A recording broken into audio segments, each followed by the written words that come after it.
Hi, and welcome to the Word of the Week. This week's word is resilience. Now, we've been doing a by request Word of the Week series, and this word was requested by Julia Knight. So, here's what I can say about resilience. In Tai Chi, we talk a lot about the concept of Pong energy. Sometimes people describe it as ward-off energy. And the way that it best made sense to me is when someone described it as being like an inflated ball. So a rubber ball like this has a shape, it has solidity, it has structure, it has a form, and it has resilience, meaning that when you press it, it will give in a little bit, and then when you release the pressure, it bounces right back into shape. So our Pong energy, or our resilient energy, is that energy that gives us our shape, gives us our structure. But the thing about it is it has to be a very special kind of energy.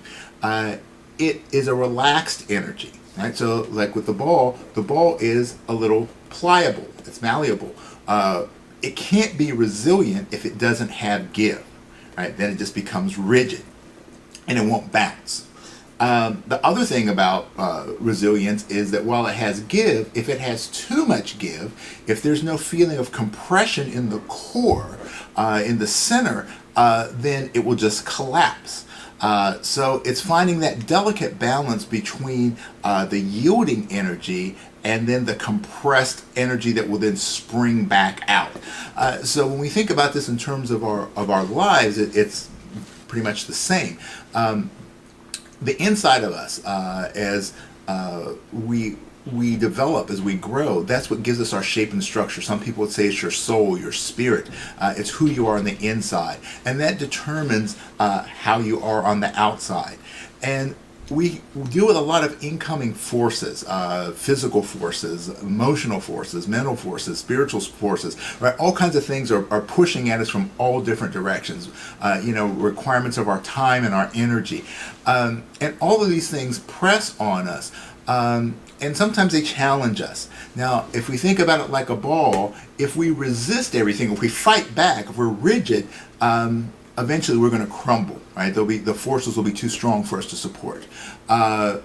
If we don't have a strong inner awareness, if we don't have something inside of us, then we'll just collapse. So when we're resilient, we're able to yield, we're able to give in, but never really losing sight of what we are and who we are inside. And then the cool thing about this is, like with the ball, is that if you have this kind of resilient energy, the more pressure you have put on you, when it releases, you're going to bounce back in not only to your original shape, but you're going to release some energy, and that's going to help you to make the steps in your own improvement for your life, because it's going to be borrowing that energy, it multiplies it, and when it releases, it's going to create change for you.